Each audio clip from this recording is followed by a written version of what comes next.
ईशा अब ठीक होकर घर लौट आई है, लेकिन उसकी वापसी सिर्फ एक खुशी नहीं है, बल्कि कई अधूरे सवालों, दबे हुए डर और टूटे हुए भरोसों को भी साथ लेकर आई है। जिस घर में कभी हंसी की आवाजें गूंजती थीं, वहां अब हर कदम सोच समझकर रखा जा रहा है। ईशा की मुस्कान जरूर लौट आई है, लेकिन उसकी आंखों में अब भी वो साया साफ दिखाई देता है, जो मौत के बेहद करीब से छूकर लौटने के बाद इंसान के भीतर बस जाता है। डॉक्टरों ने भले ही कहा हो कि खतरा टल गया है, मगर सच यह है कि हर सांस के साथ एक अनकहा डर जुड़ा हुआ है। कोई नहीं जानता कि अगला पल क्या लेकर आएगा। इसी बीच सूरज, विशा और ईशा तीनों मिलकर एक अहम फैसला लेते हैं। ईशा की पढ़ाई, जो हालातों और हादसों की वजह से अधूरी रह गई थी, अब फिर से पूरी की जाएगी। यह फैसला सिर्फ किताबों और इम्तिहानों का नहीं है, बल्कि ईशा के टूटे हुए सपनों को फिर से जोड़ने की कोशिश है। ईशा हमेशा से मानती आई है कि इंसान चाहे जितना भी गिर जाए, अगर उसके इरादे मजबूत हों तो वह दोबारा खड़ा हो सकता है। और आज वही इरादा उसके चेहरे पर साफ झलकता है। सूरज खामोशी से ईशा के पास खड़ा रहता है। बाहर से वह उसका सहारा बना हुआ दिखता है, लेकिन अंदर ही अंदर वह पूरी तरह बिखर चुका है। उसके दिल में खुशी भी है कि ईशा बच गई, और डर भी कि कहीं यह खुशी उससे फिर छिन न जाए। हर बार जब ईशा खांसती है या थककर बैठ जाती है, सूरज का दिल धड़कना भूल जाता है। उसे अब साफ समझ आ चुका है कि उसकी जिद, उसके अधूरे फैसले और उसका बेवजह का घमंड ही ईशा की इस हालत की सबसे बड़ी वजह बने। जिस सपने को लेकर सूरज आंखें मूंदकर आगे बढ़ता रहा, उसी सपने ने आज उसे अंदर से तोड़ दिया है। कभी वह मानता था कि सब कुछ उसके हिसाब से ही होगा, कि हालात चाहे जैसे हों, वह अपने रास्ते से नहीं हटेगा।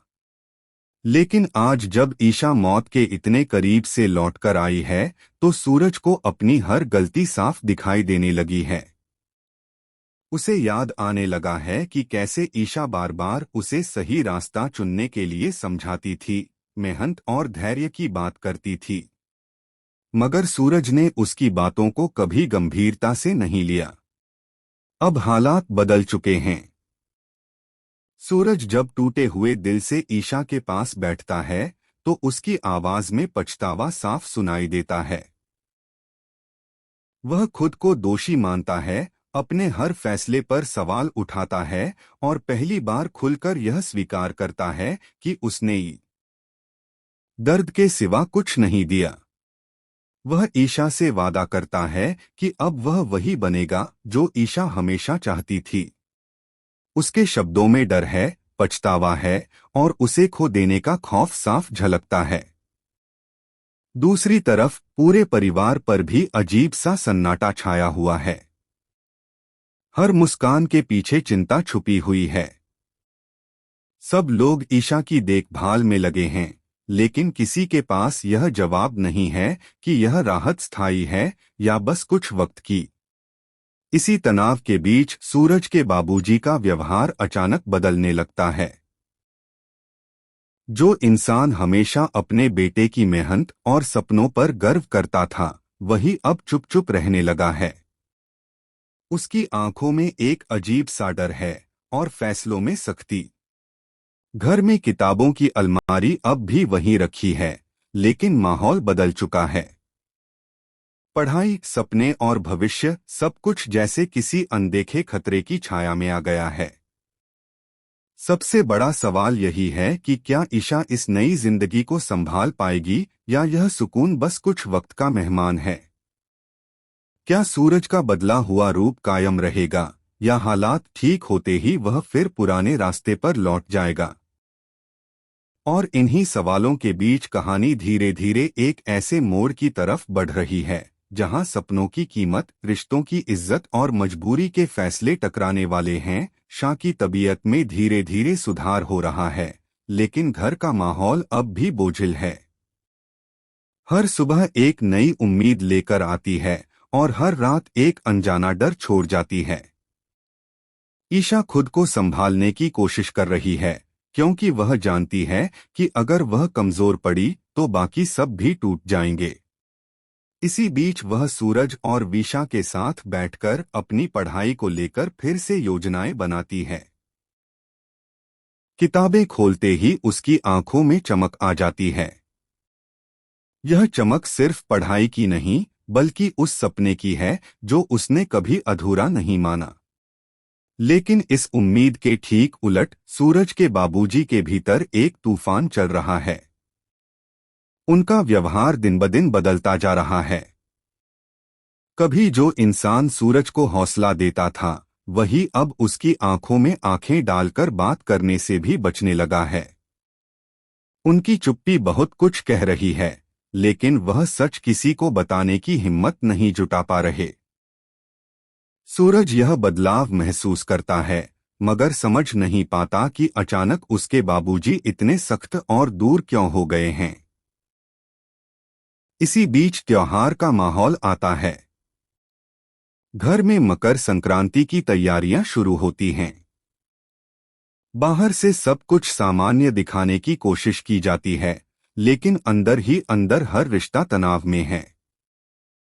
ईशा मुस्कुराकर सबके साथ रहने की कोशिश करती है, क्योंकि वह नहीं चाहती कि उसकी वजह से घर का सुकून और ज्यादा टूटे।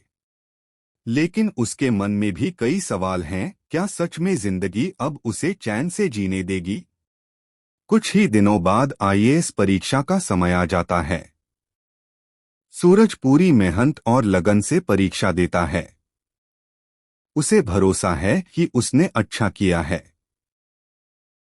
परीक्षा खत्म होने के बाद वह फिर से ट्यूशन जाने की तैयारी करता है, क्योंकि उसके लिए यह सफर यहीं खत्म नहीं हुआ। लेकिन तभी एक ऐसा पल आता है जो पूरे घर की दिशा बदल देता है। एक दिन सूरज के बाबूजी बिना कुछ कहे घर के आंगन में सूरज की सारी किताबें इकट्ठा कर देते हैं। सूरज कुछ समझ पाता उससे पहले ही वे किताबों में आग लगा देते हैं। आग की लपटों के साथ सूरज के सपने भी जलने लगते हैं। सूरज स्तब्ध खड़ा रह जाता है। उसकी आवाज गले में अटक जाती है। वह पूछना चाहता है कि आखिर क्यों, लेकिन जवाब सुनने की हिम्मत भी नहीं जुटा पाता। कड़े शब्दों में सूरज के बाबूजी कह देते हैं कि अब सूरज आईएएस ऑफिसर नहीं बनेगा। यह फैसला अंतिम है। यह सुनकर सूरज के पैरों तले जमीन खिसक जाती है। जिस सपने के लिए उसने सब कुछ दांव पर लगाया था, वही सपना आज उसी के पिता ने उसके सामने जला दिया है। ईशा यह सब देखकर अंदर से टूट जाती है, लेकिन वह खुद को संभाल लेती है। वह जानती है कि गुस्सा या रोना इस वक्त हालात को और बिगाड़ देगा। सूरज के बाबूजी के इस फैसले के पीछे एक गहरी मजबूरी छुपी हुई है। उन्हें धमकी मिली है, एक ऐसी धमकी जिसने उन्हें अंदर तक हिला दिया है। गुलाब सिंह ने एक खतरनाक चाल चल दी है। उसने रिया से जुड़ा एक शर्मनाक वीडियो अपने कब्जे में ले लिया है। वह साफ कह चुका है कि अगर सूरज को आईएएस बनने का मौका दिया गया तो वह उस वीडियो को सबके सामने ले आएगा। पूरे समाज में रिया की इज्जत मिट्टी में मिल जाएगी। सूरज के बाबूजी के लिए यह फैसला आसान नहीं था। एक तरफ बेटे का भविष्य था, दूसरी तरफ बेटी की इज्जत। उनके लिए आईएएस की कुर्सी से ज्यादा जरूरी रिया की जिंदगी और उसकी शादी का सवाल था। उन्होंने बेटे के सपनों की कुर्बानी देकर बेटी की इज्जत बचा।